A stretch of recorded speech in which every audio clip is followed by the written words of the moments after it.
Movie స్టార్టింగ్‌లో అయితే మనకు ఒక వార్డ్ బాయ్‌నైతే చూపిస్తారు. ఆ వార్డ్ బాయ్ శవాన్ని తీసుకొనైతే అస్థికలు తీసుకొని వెళ్తూ ఉంటాడు. ఒక హోటల్‌లోకైతే వెళ్తాడు. తినడానికి కూర్చుంటాడు. అక్కడ వెయిటర్ వచ్చి ఇక్కడ బయట ఫుడ్ నాట్ అలౌడ్ అంటాడు. కానీ అది చూస్తే అస్థికలనమాట. అప్పుడు అతని దగ్గరున్న 500 నోట్ తీసి బయటకిస్తాడు. అది గాలికి ఎగిరిపోతుంది. అలా ఎగిరిపోయి వెళ్తూ ఉంటుందనమాట అడవిలోకి. వాడు ఆ లోటు కోసం వెళ్తూ ఉంటాడు. సడెన్‌గా ఒక కోటలోకి ఆ లోటు వెళ్ళడంతో వాడు కూడా ఎంటర్ అవుతాడు. అలా ఎంటర్ అయిన తర్వాత తెలుస్తుంది ఆ కోటలో ఈ దయ్యం ఉందని. ఆ దయ్యం ఎవరో కాదు, ఆ ముసలాడనమాట. ఆ ముసలాడు అక్కడికి వెళ్ళిన వెంటనే ఆ అస్థికలు, ఆ డబ్బులు "నువ్వు నా దగ్గర ఏం తీసుకున్నావో అన్నీ అక్కడ పెట్టేసేయి" అంటుంది. అవన్నీ అక్కడ పెట్టేయగానే వెంటనే వెనక నుంచి ఒకడొచ్చేసి తననైతే స్పృహ కోల్పోయేలా చేస్తాడనమాట. అక్కడితో మనకి ఈ సీన్ అయితే కట్ అయిపోతుంది ముందుకి. ప్రభాస్‌నైతే చూపిస్తారు. ప్రభాస్‌ని చూపించగానే మనకు ఎంట్రీ సాంగ్ అయితే వస్తుందనమాట. 'రాజా సాబ్' అనే సాంగ్. ఇంక ఆ సాంగ్ అయిపోయిన తర్వాత వెంటనే వాళ్ళ నాన్నమ్మ దగ్గరికెళ్తాడు. వాళ్ళ నాన్నమ్మ మతిమరుపు ఉంటుంది. సో, మతిమరుపుతో గుర్తుపట్టదు. సో, తన నాన్నమ్మని తీసుకొని ఇంటికెళ్ళిపోతాడు. ఇంటికెళ్ళిపోయి బాధపడిపోతాడు. "నీకు ఈ మతిమరుపు ఉండడం వల్ల నేనైతే ఇంటి నుంచి వెళ్ళిపోతున్నాను. నువ్వు నన్ను కూడా మర్చిపోతావు" అని చెప్పి బాధపడతాడు. అలా వెళ్ళిన తర్వాత వాళ్ళ నాన్నమ్మ అయితే ఒట్టేస్తుంది. "నేను అలా చేయనురా, నువ్వు నా కళ్ళ ముందే ఉండాలి. మీ తాతని వెతుక్కుంటే నేను వెళ్తున్నాను" అని అయితే చెప్తుంది. తను అలా చెప్పగానే ఇంక చాలా ఎమోషనల్ అయిపోతాడు రాజేసాబ్. ఎమోషనల్ అయిపోయి తనతో ఉంటాను అంటాడు. తన నాన్నమ్మ కూడా ప్రామిస్ చేసిద్ది. ఆ ప్రామిస్ చేసిన వెంటనే మళ్ళీ ఆ ప్రామిస్‌ని అయితే మర్చిపోతుంది తను. రాజాసాబ్ ఇంటి దగ్గరికైతే ఒకడొస్తాడు పెళ్లి సెట్ అయిందని. ఆ పెళ్లి ఫోటోలు అయితే చూపించాలని చూపిస్తాడు. అది చూపిస్తే వెనకాల వాళ్ళ తాత ఫోటో అయితే ఉంటుంది. ఎందుకంటే ఆ ఫోటో తీసినప్పుడు తాత పడి ఉంటాడు. ఆ ఫోటో చూసి తాతని కనుక్కున్నానైతే వాళ్ళ నాన్నమ్మకైతే చెప్తాడు. వాళ్ళ నాన్నమ్మ అంటుంది, "ఎక్కడ చూశారు" అని. "చార్మినార్‌లో" అంటాడు. వెంటనే వాళ్ళ మంగళం బాబాయ్‌కి అయితే ఫోన్ చేసి చెప్తాడు. "నువ్వు ఎక్కడున్న పోలీసులందరినీ పంపించి తాతయ్యని వెతుకు, చార్మినార్ దగ్గర అయితే ఉన్నాడు" అంటాడు. అప్పుడు అంటాడు, "5,00,000 తీసుకొనిరా లేదంటే పోలీసులు పట్టించుకోరు" అని. ఇంక 5,00,000 కోసం అనితనైతే బంగిపోతాడు. అనితతో అయితే ఆ డబ్బులు ఇప్పించుకునేందుకు ప్రయత్నించి డబ్బులైతే ఇప్పించుకుంటాడు. ఇప్పించుకొని వాళ్ళ తాతని వెతకడానికి వెళ్తున్నానని చెప్పి బాయ్ అని చెప్పి బస్సులో అయితే బయలుదేరుతాడు. వెళ్ళి బస్సు దిగగానే వాళ్ళ ఫ్రెండ్ అయితే అక్కడికొస్తాడు ఆటో ఏసుకొని. ఇంక వెంటనే వాళ్ళ ఫ్రెండ్‌తో పాటు ఆటోలో అయితే వెళ్తూ ఉంటాడు. సడెన్‌గా వెళ్ళేటప్పుడైతే చర్చి దగ్గరైతే నన్స్ అందరూ అయితే ఉంటారనమాట. వాళ్ళ దగ్గరికైతే వెళ్ళి చూడాలి అనుకుంటాడు. అందులో మన స్టెల్లా అయితే కనపడుద్ది. ఎందుకంటే మనోడు అలాగే పిలుస్తాడులెండి కాసేపు. ఆమెను చూసి అలాగే చర్చిలోకైతే లోపలికెళ్ళిపోతాడు. వెళ్ళిన తర్వాత చిన్న పాపతో అయితే మాట్లాడతాడు. ఆ పాపతో మాట్లాడి నేను ఆ అమ్మాయిని లవ్ చేస్తున్నాను, నాకిష్టమని చెప్తాడు. ఆ పాప గట్టిగా అరుస్తుంది. వెంటనే అక్కడికొచ్చి ఆ పాపనైతే తీసుకెళ్ళిపోతారు. మనోడికి అప్పుడు అర్థమైద్ది ఆ పాపకి హార్ట్ డిసీజ్ ఉందని. వెంటనే వెళ్ళి 3,00,000 అయితే డొనేట్ చేస్తాడు. డొనేట్ చేసి ఇంక పోలీస్ స్టేషన్‌కైతే వెళ్తాడు. అక్కడికి వెళ్ళి కేసు గురించి అయితే చెప్తాడు. గంగరాజు మా తాత దగ్గర నుంచి అయితే నగలు కొట్టేసి తీసుకెళ్ళిపోయాడు. దానివల్ల మా తాత కూడా వాడిని ఎతుక్కుంటూ అయితే వెళ్ళాడు. వెంటనే మీరు పట్టుకోండి అని 5,00,000కి బదులు 2,00,000 ఇచ్చింటాడనమాట. గంగరాజుని అయితే చూపిస్తాడు. గంగరాజుని అయితే వెళ్ళి ఆ అడవిలో అయితే వెతుకుతూ ఉంటాడు కనకరాజు కోసము. మన స్టెల్లా అర్ధరాత్రి నిద్రలో అయితే లేచి తన ఫ్రెండ్‌ని అయితే లేపుతుంది. లేపి అంటుంది, "నేను తనని ఇష్టపడుతున్నానేమో, తను నాకు కావాలేమో" అని. వెంటనే చెప్తుంది. దూరంగా గంటలు మోగుతున్నాయి. గైస్, మీరు ఇంతవరకు చూసారంటే వీడియో నచ్చింది అనుకుంటున్నాను. దయచేసి ఒకసారి సబ్స్క్రైబ్ చేసుకోండి గైస్. నేను ఇంకా మంచి మూవీస్ అయితే ఎక్స్‌ప్లెయిన్ చేస్తాను మీకోసము. ప్రతి ఒక్క మూవీ అయితే ఎక్స్‌ప్లెయిన్ చేస్తాను. జస్ట్ సబ్స్క్రైబ్ చేసుకొని బెల్ ఐకాన్ ఆన్‌లో పెట్టుకోండి. ఈ మూవీ చూడండి, మీ ఫ్రెండ్స్‌కి అయితే వీడియోని అయితే షేర్ చేయండి. నేను ప్రేమిస్తున్నాను అని. తన ఫ్రెండ్ అయితే అంటుంది, తను రేపు రాకపోతే తను నిన్ను ప్రేమించడం లేదు అని. తను ఒకవేళ వస్తే ప్రేమిస్తున్నాడు అని. వెంటనే తను అంటుంది, అక్కడ బుల్లెట్ సౌండ్ వేసుకొని వస్తున్నాడు అని. ఇటు సైడ్ అయితే ప్రభాస్ వస్తాడు బైక్ వేసుకొని. ఏసీ వచ్చి వెంటనే చర్చిలోకి అయితే వెళ్ళిపోతాడు. అంతలోపల ఆ అమ్మాయి అయితే వెంటనే పాపాలను వినే చోటుకైతే వెళ్తుంది. మన రాజేసాబ్ కూడా అక్కడికే వెళ్తాడు. వెళ్ళి ఇద్దరు పాపాల గురించి మాట్లాడుకుంటాడు. రాజేసాబ్ అంటాడు, "నేను లవ్ చేశాను" అని. సరే అని తనైతే ప్రేయర్ చేస్తుంది. ప్రేయర్ చేసిన వెంటనే వెళ్ళి అయితే మనోడైతే క్రిస్మస్ తాతనైతే ఏర్పాటు చేస్తూ ఉంటాడు. ఎందుకంటే తను క్రిస్టియన్ అని. అలా చేస్తున్నప్పుడు వెంటనే తనైతే బెస్సీ ఫోన్ చేస్తుంది. ఫోన్ చేసి అంటుంది, "మీ తాత నన్ను చీట్ చేశాడు. మా దగ్గర 3,00,000 అయితే తీసుకున్నాడు పాప ఆపరేషన్ కోసము. మేమైతే చీటింగ్ కేస్ పెట్టబోతున్నాం. మీ తాత మీద 3,00,000 ఇవ్వండి" అని అయితే అంటుంది. వెంటనే తనైతే అంటాడు రాజేసాబు, "సరే ఇంక మేమేం చేయలేము. మా తాత అయితే డబ్బులు లేవు. మా తాత అలాంటోడు కాదు" అని. మరోపక్క పోలీసు కూడా ఫోన్ చేసి, "ఏరా రే, డబ్బులైతే తక్కువ ఇచ్చావు. 5,00,000 అని చెప్పావు, 2,00,000 ఇచ్చావు. ఇంకా 3,00,000 తీసుకొనిరా, లేదంటే నేను నిన్ను కిడ్నాప్ చేసి నీకు కింద ఐస్ పెట్టేస్తాను చూడు" అని అయితే అంటాడు. వెంటనే ఇంక వాళ్ళ బాబాయ్ కంగారు పడిపోతాడు. మన రాజాసాబు ఇద్దరు పోయి కేఫ్‌లో కూర్చుంటారు. అక్కడికి ఇంకా భైరవి అయితే వస్తుంది ₹1,00,000 క్యాష్ తీసుకొని. వచ్చి అయితే వాళ్ళ ముందు పెడుతుంది. "మీ తాత మా తాత దగ్గర పనిచేశాడు. అందుకే డబ్బులు ఇవ్వడానికి అయితే వచ్చాను" అంటుంది. "ఈ డబ్బులు మీకు మాత్రం ఇవ్వను, మీ తాతకే ఇస్తాను" అంటుంది. రాజేసాబ్ వెంటనే ఆ డబ్బు కొట్టేయాలనుకుంటాడు. కానీ ఇంక అతను అలా చేసేలోపు అటు సైడ్ వేరే వాళ్ళైతే ఆ డబ్బును కొట్టేస్తారు. ఆ డబ్బును కొట్టేసిన తర్వాత వెంటనే రాజాసాబ్ వెళ్ళి ఇంక వాళ్ళందరితో ఫైట్ చేసి డబ్బునైతే తీసుకొచ్చేస్తాడు. భైరవి వెళ్ళి థ్యాంక్స్ చెప్పాలని హగ్ చేసుకుంటుంది. అది చూసి స్టెల్లా పాప అయితే వెళ్ళిపోతుంది. ఇంక వేరేవాడు అంటాడు నన్ను పెళ్లి చేసుకోరు, నిన్ను తను పెళ్లి చేసుకోదు అని. రాజాసాబ్ బాధపడుతూ అయితే వెళ్తాడు. వెళ్ళిన తర్వాత తన ఫ్రెండ్ని ఆ మంగళం బాబాయ్ని ఇద్దరినైతే ఫుల్గా దాగి కొట్టేస్తాడు. కొట్టిన తర్వాత వెంటనే భైరవి వస్తుంది ఏంజిల్ డ్రెస్లో. అది చూసి ఇంక రాజాసాబు ఇంక తనే అనుకొని తనని నేను పెళ్లి చేసుకుంటాను అని చెప్పి అయితే ప్రామిస్ చేసి నిద్రమత్తులో అలాగే పడిపోతాడు. రాజాసాబ్కి అయితే ఫోన్ వస్తుంది. అనిత ఫోన్ చేసి చెప్తుంది నాన్నమ్మ అయితే తాత కళ్ళకి వచ్చి ఎందుకు చెప్పాడు అని చెప్పి నాన్నమ్మ వెళ్ళిపోయింది అని. వెంటనే రాజాసాబ్ కంగారు పడిపోయి నాన్నమ్మ కోసం వెతుకుతూ ఉంటాడు. నాన్నమ్మ ఇక్కడ వెళ్తూ ఉంటుంది. ఇంకా వాళ్ళిద్దరు కారులో వచ్చి వెతికేటప్పుడు రాజాసాబ్కి అయితే నాన్నమ్మ సంచి కనపడుతుంది. ఆ సంచిలో తన బట్టలు చూసి ఇవి నాన్నమ్మవే అనుకుంటాడు. చుట్టుపక్కలే ఉంది అని అంటాడు. ఇటు సైడ్ రౌడీలు నాన్నమ్మ దగ్గర ఉన్న బంగారు తీసుకునేందుకు నాన్నమ్మని ఏడిపిస్తూ ఉంటారు. ఇంకా అప్పుడైతే ఇంకా భైరవి వెళ్ళి వాళ్ళందరినీ కొట్టేస్తుంది. తనైతే అక్కడ ఫైట్ చేస్తుంది. వెంటనే రాజాసాబ్ కూడా ఇంట్రడ్యూస్ అయ్యి వాళ్ళని అయితే కొట్టేస్తాడు. నాన్నమ్మని అయితే కాపాడేస్తాడు. నాన్నమ్మ అంటుంది ఈ అమ్మాయి నన్ను కాపాడింది అని. ఇంకా రాజాసాబ్ కూడా అంటాడు అవును నాన్నమ్మ ఈ అమ్మాయి మనకి హెల్ప్ చేసింది అని. ఇక మంగళం బాబాయ్ అయితే ఫోన్ చేసి ఆ ఫొటోస్ దిగిన ప్లేస్ అయితే మనకు తెలిసింది వెళ్దాం రండి అంటాడు. అక్కడికి వెళ్ళగానే రాజాసాబ్కి అయితే ఆ జనాలందరిలో గంగరాజు అయితే కనిపిస్తాడు. బాగా వెతుకుతాడు. గంగరాజుని అయితే రాజాసాబు ఇంకా వెతికైతే పట్టుకుంటాడు. కొట్టేస్తాడు. కొట్టేసి ఇంకా తనని అయితే చంపాలని ట్రై చేస్తాడు. అక్కడికైతే భైరవి ఎంటర్ అవుతుంది. ఎంటర్ అయ్యి తను మా తాత ఆ తాతని ఏం చేయకు తను చాలా మంచోడు అంటుంది. కానీ రాజాసాబు విండు. ఇంకా అప్పుడు గంగరాజు అయితే నిజం చెప్పాలని ప్రయత్నిస్తాడు.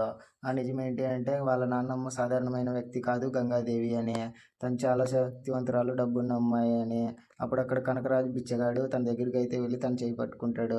అప్పుడైతే మేము తనని కొట్టేసినాము తను పగ తీర్చుకోవాలని చెప్పి వెంటనే అక్కడి నుంచి అయితే వెళ్ళిపోయి ఇంకా భైరవుడు అనే దగ్గరికి అయితే వెళ్తారనమాట. అక్కడికి వెళ్ళి రక్తాన్ని త్యాగం చేస్తాడు. రక్తాన్ని త్యాగం చేసినాక భైరవుడు అయితే వచ్చి మంత్ర విద్యలు అయితే నేర్పిస్తాడు. మంత్రశక్తులు ఎన్నో నేర్చుకుంటాడు. హిప్నటైజ్ చేసేటివి అన్ని శక్తివంతంగా మారిపోతాడు. తనంగా అయితే అందరినీ కంట్రోల్ చేయగలుగుతాడు. ఇంకా అప్పుడు అక్కడ నుంచి ఆ శక్తులు మంత్రశక్తులు అన్ని నేర్చుకొని అయితే కనకరాజు వచ్చేస్తాడు మన గంగాదేవి దగ్గరికి. వచ్చి అయితే అంటాడు నేను మీకోసం ప్రసాదం తీసుకొచ్చాను అని.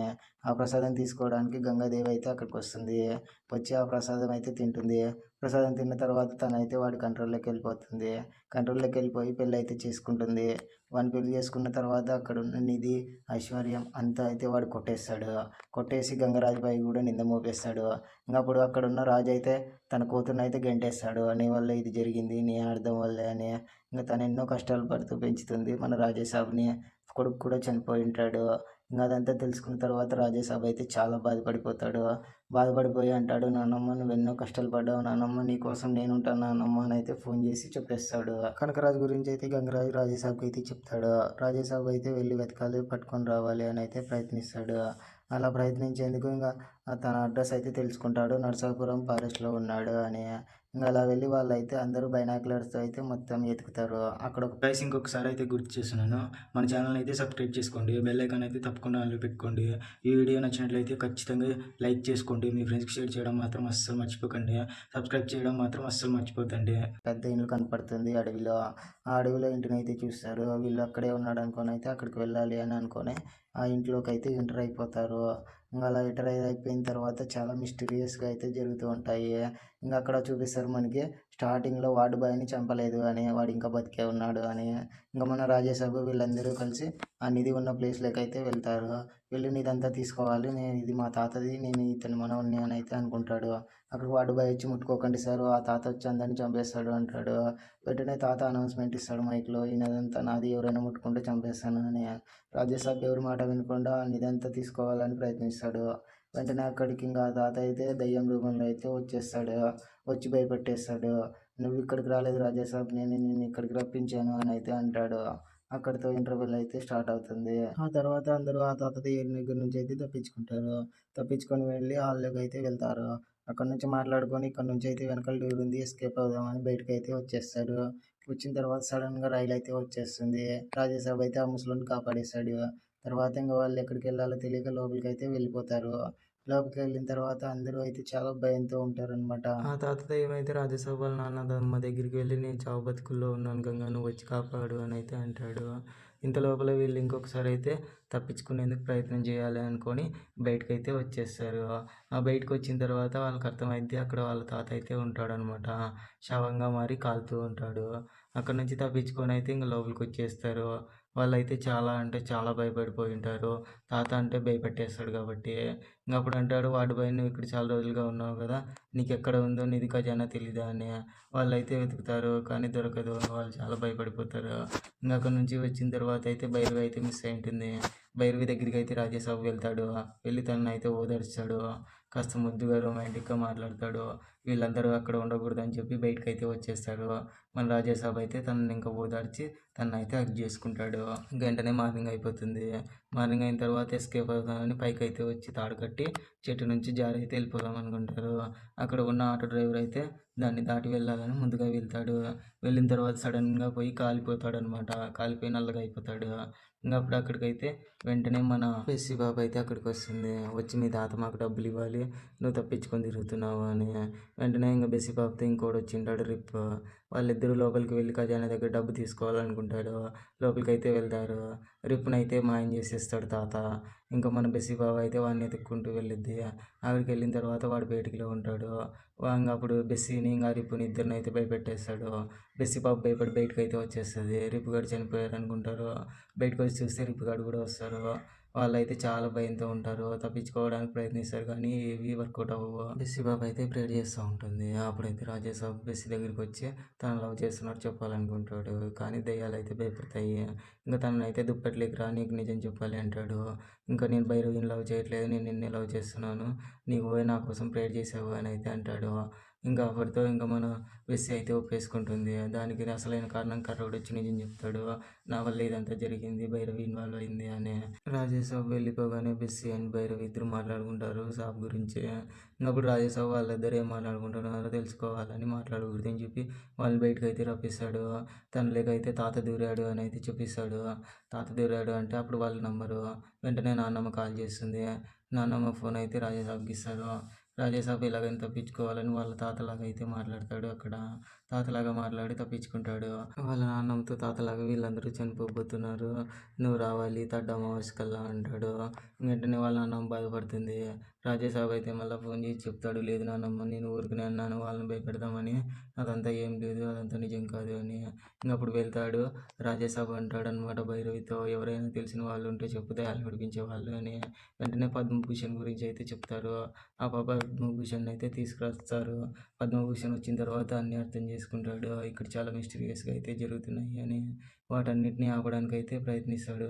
మొత్తం ఇంక అప్పుడు రాజాసాబ్‌తో అంటాడు, మనకి మనం సెల్ఫ్‌గా హిప్నటైజ్ చేసుకోవాలి. లేదంటే వాడి నుంచి బతకలేము. వాడికంటే అడ్వాన్స్‌గా మనం ఆలోచించగలగాలి. లేదంటే చాలా కష్టపడతాము అని. ఇంకప్పుడు రాజాసాబ్‌కి సెల్ఫ్ హిప్నటైజ్ నేర్పిస్తాడు. కానీ వాళ్ళ తాత వాడిని హిప్నటైజ్ చేసేస్తాడు. చేసి లోపల జరిగిన అనర్థం మొత్తం చూపిస్తాడు. ఇంకా అప్పుడు అక్కడైతే బ్యాటిల్ జరుగుతుంది ఇద్దరికి, పద్మభూషణ్‌కి, రాజాసాబ్ వాళ్ళ తాతకి. అందులో పద్మభూషణ్ చాలా గట్టిగా పోరాడతాడు కానీ పద్మభూషణ్‌కి కూడా నీళ్లు తాపించేస్తాడు.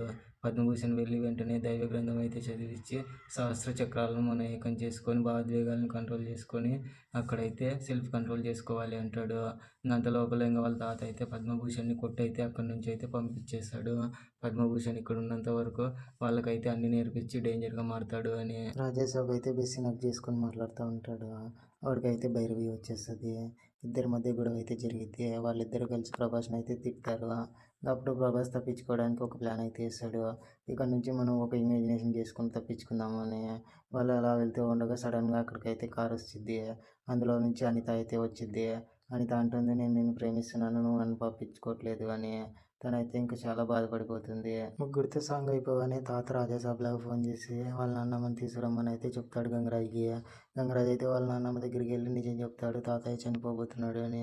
తనైతే బ్రెయిన్ స్ట్రోక్‌తో పడిపోతుంది. గంగరాజ్ ఫోన్ చేసి రాజాసాబ్‌తో అంటాడు, మీ నాన్నమ్మకు నువ్వు చెప్పినట్టుగానే చెప్పాను, తనైతే కళ్ళు తిరిగి పడిపోయింది, బ్రెయిన్ స్ట్రోక్‌తో హాస్పిటల్‌కి వచ్చింది అని. రాజాసాబ్ అంటాడు, నేనెప్పుడు ఫోన్ చేశాను అని. వెంటనే రాజాసాబ్ అక్కడి నుంచి వెళ్ళిపోతాడు. కార్ తీసుకొని అయితే నాన్నమ్మ దగ్గరికి వచ్చేస్తాడు. నాన్నమ్మ దగ్గరికి వచ్చి నాన్నమ్మతో అయితే ఉంటాడు. కానీ అదంతా భ్రమ అని అయితే వాళ్ళ తాత అయితే నిజం చూపిస్తాడు. ఆ తర్వాత రాజాసాబ్‌కి ఏం చేయాలో అర్థం కాదు. అక్కడి నుంచి తప్పించుకోవాలనుకుంటాడు. ఆ డబ్బును మొత్తం కాల్ చేయాలని చెప్పి డబ్బునైతే కాల్ చేయడానికైతే వెళ్తాడు. కానీ డబ్బులు కాల్చేటప్పుడు వాళ్ళ నాన్నమ్మ కాలిపోతున్నట్టు అయితే కనిపిస్తది. రాజాసాబ్‌కి ఏం చేయాలో అర్థం కాదు. పూర్తిగా కన్‌ఫ్యూజన్‌లో అయితే పడిపోతాడు. చాలా బాధపడతాడు. చాలా ఎమోషనల్ అయిపోతాడు. పిచ్చోల్లాగా అయితే మారిపోతాడు. వాళ్ళ తాత అయితే అంటాడు, "వీడు పిచ్చోల్లాగా మారిపోతున్నాడు. వీడి వల్ల మనకేమి ఉపయోగం ఉండదు" అని. రాజసాబ్ ఎంతగానో ప్రయత్నిస్తాడు వాళ్ళ నాన్నమ్మని కాపాడుకోవడానికి. ఎలాగైనా వాళ్ళ నాన్నమ్మని కాపాడుకోవాలని చాలా శక్తియుక్తులుగా ప్రయత్నిస్తూనే ఉంటాడు. డాక్టర్ చెప్పిన మాటలైతే గుర్తుకొస్తాయి. సెల్ఫ్ కంట్రోల్ చేసుకోవాలని. సెల్ఫ్ కంట్రోల్ చేసుకోవడానికి ప్రయత్నిస్తాడు. కానీ వర్కౌట్ అవ్వదు. ఇంకా ప్రయత్నిస్తాడు. కానీ వర్కౌట్ అవ్వదు. ఇంక లాస్ట్‌కి వాళ్ళ నాన్నమ్మనైతే గంగాదేవిలాగా ఊహించుకుంటాడు. అక్కడి నుంచయితే వాడి తాతకైతే దొరకకుండా మారిపోతాడు. వెంటనే ఇంక వాడు తప్పించుకుంటున్నాడని చెప్పి వాళ్ళ తాత అయితే ముసలితో ఫైట్ అయితే ఏర్పాటు చేస్తాడు. మన రాజాసాబ్ వాళ్ళ నాన్నమ్మను ఊహించుకున్న దానివల్ల ఇంకా ఆ ముసలినైతే ఫైట్ చేసి ఓడించేస్తాడు. ఇంక ఆ తర్వాత వెంటనే ఇంక వాళ్ళ తాత ఇంకో ప్లాన్ ఏస్తాడు. వీడు మన ఆలోచన కంటే అందట్లేదు. నాకంటే స్పీడ్‌గా ఆలోచిస్తున్నాడు. వీడిని ఏదో ఒకటి చేయాలి అని అయితే అనుకుంటాడు. ఇంక అక్కడి నుంచి ఇంక రాజాసాబ్ ముసలితో ఫైట్ అయిపోయిన తర్వాత వెంటనే నీడతో అయితే ఫైట్ ఏర్పాటు చేస్తాడు వాళ్ళ తాత. ఆ నీడల్లో వెంటనే రాజాసాబ్ అయితే దొరికిపోతాడు. కానీ తప్పించుకుంటాడు. ఎలాగోలా ఆ నీడల నుంచి కూడా వాళ్ళ నాన్నమ్మ సహాయంతో అయితే నీడలన్నిటిని అంతం చేస్తాడు. కాల్చేసి ముక్కలు ముక్కలుగా అయితే నరికేస్తాడు రాజాసాబు. వాళ్ళ తాతయ్య ఇంగ వాళ్ళ నాన్నమ్మని చంపి మళ్ళీ పుట్టాలి, ఈ డబ్బును అనుభవించాలి అని అనుకుంటాడు. సో భైరవుడిని అయితే పిలుస్తాడు. భైరవుడిని పిలిచి నువ్వు నాలో అయితే ఏకమవ్వు, మన ఇద్దరం కలిసి వీళ్ళని అంతం చేద్దాము అంటాడు. ఇంక భైరవుడు అయితే చాలా పెద్దగా అయితే మారిపోతాడు రాక్షసునిలాగా. ఇంక మన రాజాసాబ్‌ని ఇసుకలో ఇరికిచ్చేస్తాడు. రాజాసాబ్ బయటకొచ్చేస్తాడు. రాజాసాబ్‌ని అయితే ఆ మాన్‌స్టర్‌లా మారిన తర్వాత పట్టుకొని శక్తినంతా పీకేస్తూ ఉంటాడు. రాజాసాబ్ చనిపోయే సిచ్యువేషన్‌లో ఉంటాడు. వాళ్ళ నాన్నమ్మనైతే గుర్తు తెచ్చుకొని, నాన్నమ్మ నువ్వు బాగుండు అని అయితే అంటాడు. ఇంక వాళ్ళ నాన్నమ్మ అయితే చాలా శక్తివంతంగా మారి అమ్మవారి ఆజ్ఞతో అయితే రాజాసాబ్‌కి శక్తినిస్తుంది. రాజాసాబ్ ఆ శక్తి వల్ల అయితే ఇంక ఆ ముసలోడినైతే చంపేస్తాడు. చంపేసి వాళ్ళ తాతకైతే పిండం పెడతా ఉంటాడు. ఎలాగోలా ధైర్యం తెచ్చుకొని వాళ్ళ నాన్నమ్మకైతే చూపిస్తాడు. వాళ్ళ నాన్నమ్మ గతం మర్చిపోయి అందరిని మర్చిపోయి ఉంటుంది. గుర్తయితే పట్టదు. సో రాజాసాబ్ అయితే ఆనందంగా ఉంటాడు. ఇంక అక్కడితో సినిమా అయితే అయిపోతుంది. కానీ పార్ట్ 2కి అయితే హింట్ ఇస్తారు. ఇంకా రాజాసాబ్ పెళ్లి కోసం ప్రయత్నిస్తూ ఉన్నప్పుడు వాళ్ళ ముగ్గురు వస్తాడు. అక్కడి నుంచి తప్పించుకొని అయితే వెళ్తాడు. వెళ్ళిన తర్వాత అక్కడ ప్రభాస్ లాగా ఇంకొకరు జోకర్ గెటప్ వేసుకొని అయితే ఉంటాడు.